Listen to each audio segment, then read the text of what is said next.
Welcome back again to Rewrite the Narrative, where it is okay to be curious. Please like, share, subscribe, hit that notification bell for future video uploads, and drop a comment. Today I'm going to talk about the relationship between China, US and the Caribbean and Latin America, where Jamaica is smack in the middle of. According to the New York Post, the New York Times, on November 8, 2020, China extends reach in the Caribbean, unsettling the United States of America.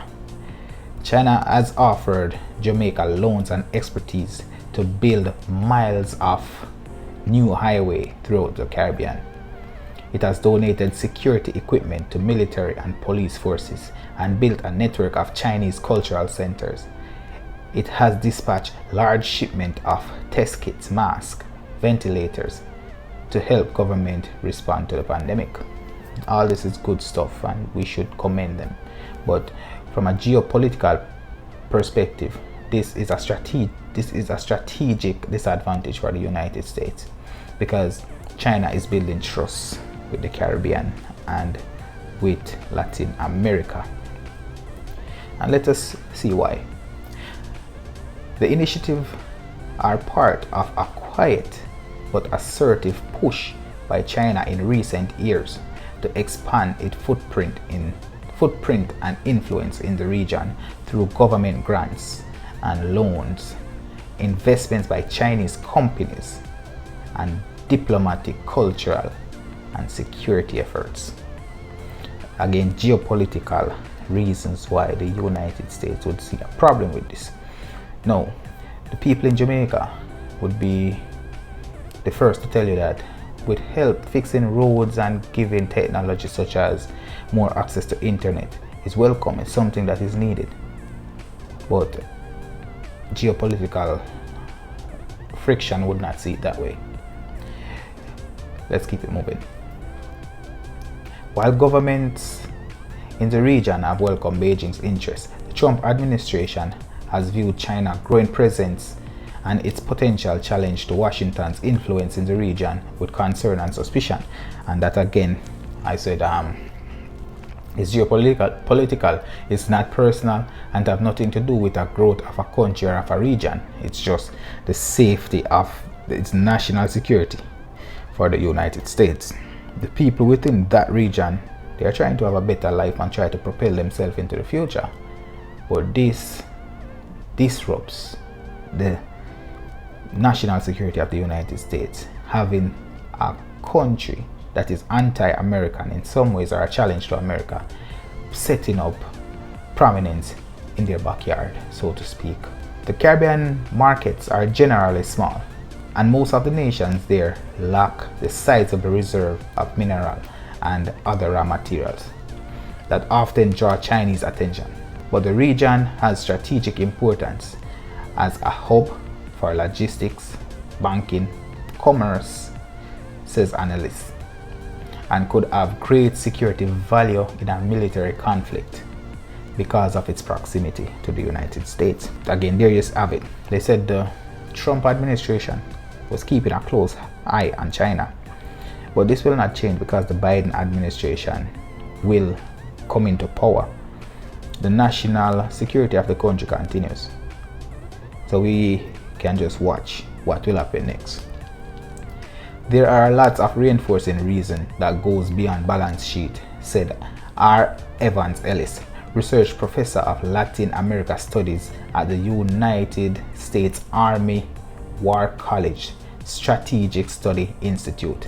China understands intuitively the strategic importance of occupying that space, and that space is Caribbean and Latin America.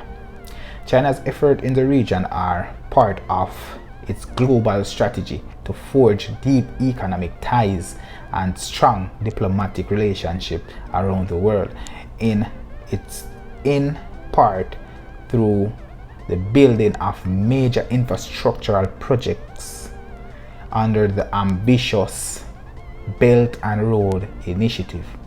China have expertise in building infrastructure, and they are going around the world offering their expertise.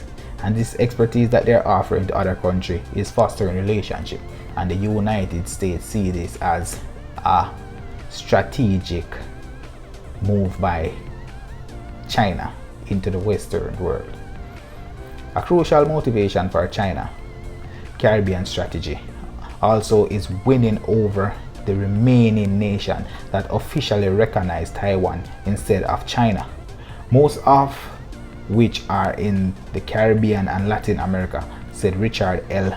Bernal, a professor at the University of the West Indies in Jamaica, a former Jamaica ambassador to the United States. China considers Taiwan to be part of its territory and has long sought to reduce the number of countries that recognize it. But recently, Taiwan international stature has grown with its aggressive response to the coronavirus pandemic. China's objective is to gradually eliminate the recognition of Taiwan, said Mr. Bernal. China's growing interest has become a much needed help for the Caribbean nations that have serious infrastructural needs, but whose status in middle-income countries complicate their access to financing their own development. So China has become a trusted partner because they are targeting the weakness of those countries, rightfully so. Every country should be moving forward into the 21st century, and infrastructure should not be a problem. We had gone through the Industrial Revolution where we had gone way past handicraft. There's a lot of equipment and technology that should help countries to propel themselves into the future, and China is using this approach to gain the confidence of low income countries that are neighbors to the United States. And low interest loan by the Chinese government totaling more than $6 billion over 15 years have financed major infrastructural projects and other initiatives throughout the Caribbean. According to an Inter-American Dialogue, a research organization based in Washington, the total climbed by $62 billion with the addition of assistance to Venezuela, much of it given in return for long-term oil supplies.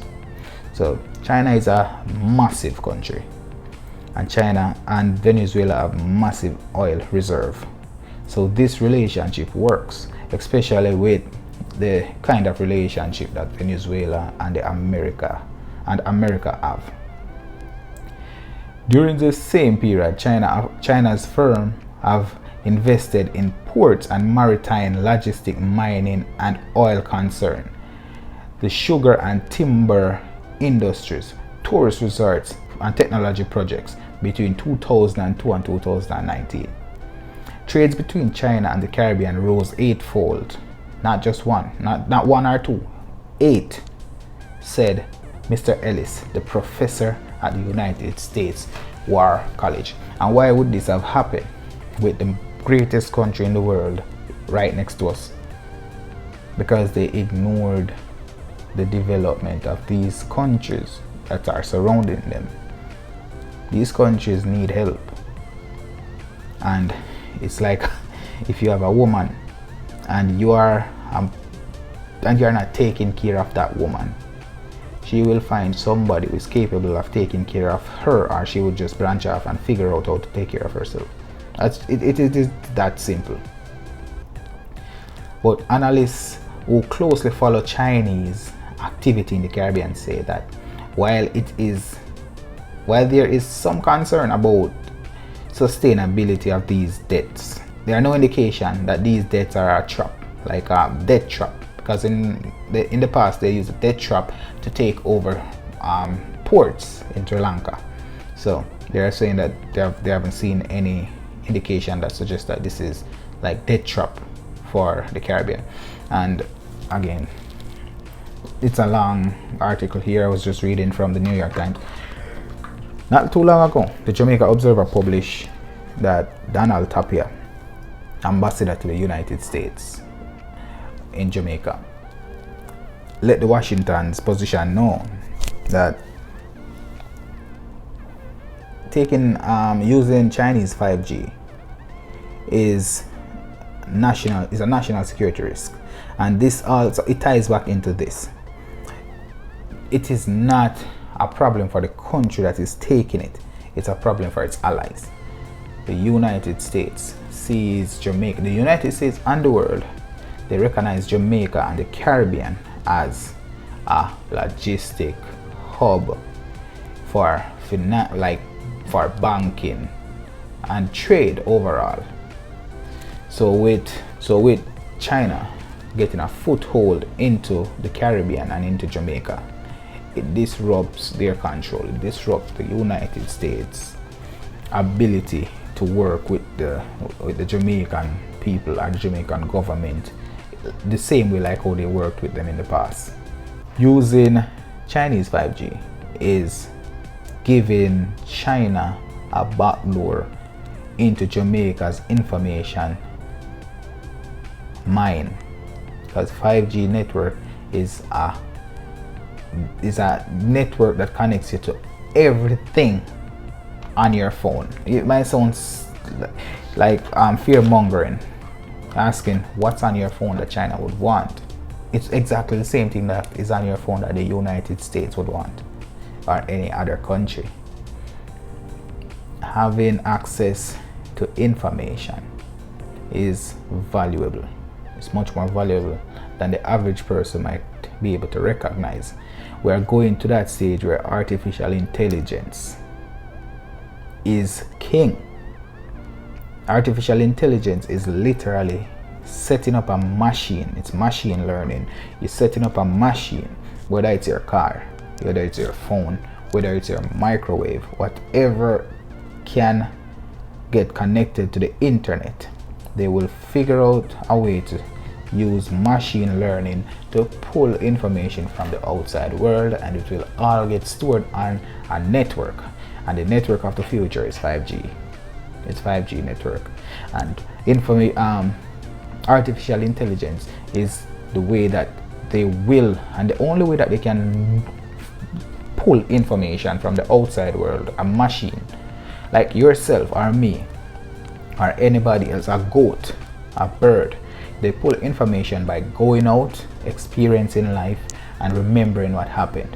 A machine will be doing something similar by going out into the world and staying connected to the World Wide Web, which is a network. The World Wide Web lives on a network of computers connected to each other infinitely. 5G does that.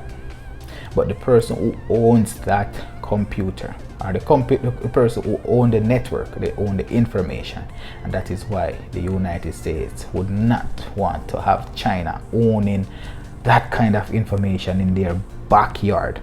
They wouldn't want to have them owning that information a million miles away. But having logistical advantage in a war scenario put the United States at a disadvantage. And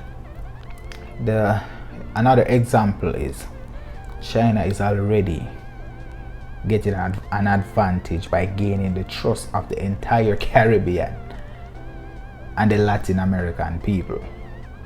So this is putting America at a disadvantage, and this is why they will always make their position known that it's unacceptable and it's a security risk. Rewrite the narrative. Like, share, and subscribe. Drop a sub and help me get to 100 subscribers. It's a journey. It's new. Still trying to find players.